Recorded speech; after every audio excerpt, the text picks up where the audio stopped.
Assalamualaikum. My name is Husna Amirah Binti Mustaffar. My number metric 119294. I will present on definition of psychology in general. Firstly, human beings have been created by Allah Subhanahu wa Taala with two elements, which is carnal and soul.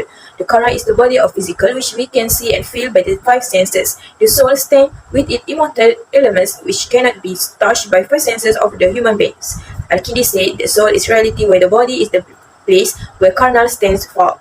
The soul will not die with the body because Allah Subhanahu wa Taala had ordered to come back to it. Lastly, the human personality of a person is depend on their soul, where the good or bad of somebody is not on their physical existence, but by seeing from their soul. Definition of psychology from Islamic perspective. Firstly, the Islamic ulama is the majority who are going to investigate concerning about soul, which is Al-Farabi, Ibn Sina, ulama al-Kalam, and Al-Ghazali. According to Al-Farabi, when we concern about the soul, they all started by using mental. Mental has been said that can raise the soul. According to Ibn Sina, the soul can be divided to three parts, which is the soul of human beings, animals, and trees. According to Ulama al-Kalam, the soul is aspect of evocation the human beings on hereafter. Lastly, according to Al-Ghazali, the soul governs the body of human beings. Every sense, like eyes, ears, mouth, tongue, mental, and every part of the body obey to the order of the soul. Next, the definition of psychology from Western perspective. Firstly, the early person that tried to define the word psychology are Aristotle, Plato, Socrates, and others. They stated that psychology is knowledge, but they could not explain the reality of soul scientifically. Wilhelm Wundt defined psychology as the knowledge that have a research experience give rise in human beings like feeling and desire. Next, John Brothers Watson defined psychology as a knowledge that have learned behavioral, the human beings physically use the perceived methods of objectives such as stimulus and response. Then, Gustav Wiener stated psychology as a knowledge that have learned about connection between physical and human spirit. George Miller defined psychology as a knowledge about the human's mind. The word da'wah originated from Arabic, which literally means to call out, to ask, and to invite. There are certain words with similar meaning with da'wah, such as information, broadcasting, education, and teaching.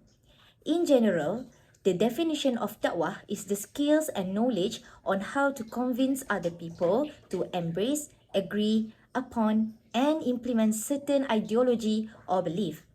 In Islam, dakwah means how to wisely convince the people to accept the truth of Islam and the ways of Allah for the well-being now and hereafter.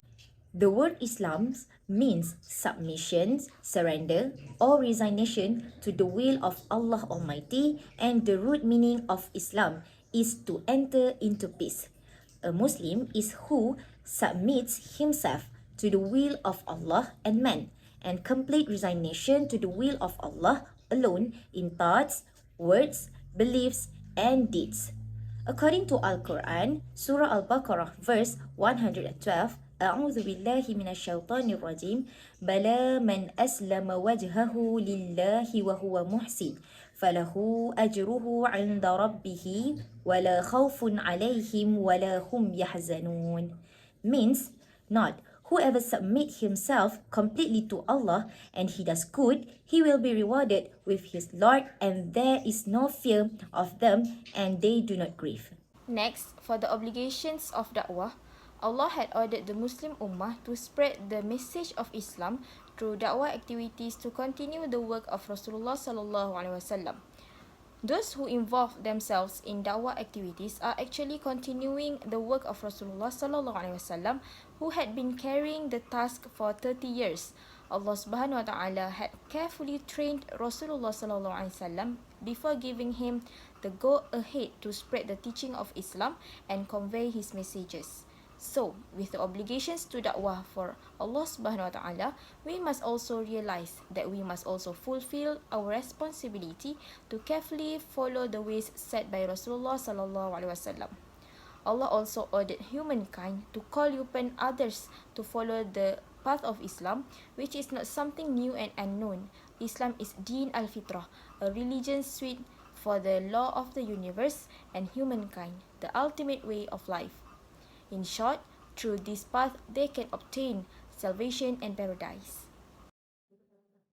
Next is, I will explain about the aim of da'wah. There are four aims of da'wah. Da'wah is the heritage left by the Anbiya. The first purpose of da'wah is to call to worship Allah, as stated in Surah Al-Fath, verse 8. The second aim is to believe in the greatness of Allah. Da'wah by the prophets is to call upon the people to believe that Allah is the greatest and to remember that fact. The third aim is to be enslaved to Allah. Only the Almighty Allah is deserved to be worshipped. Moreover, Allah is the one who created us in this world. Lastly, Da'wah aims to prevent Allah's wrath. Those who refuse to believe and worship Allah will be dealt with accordingly as promised by Allah.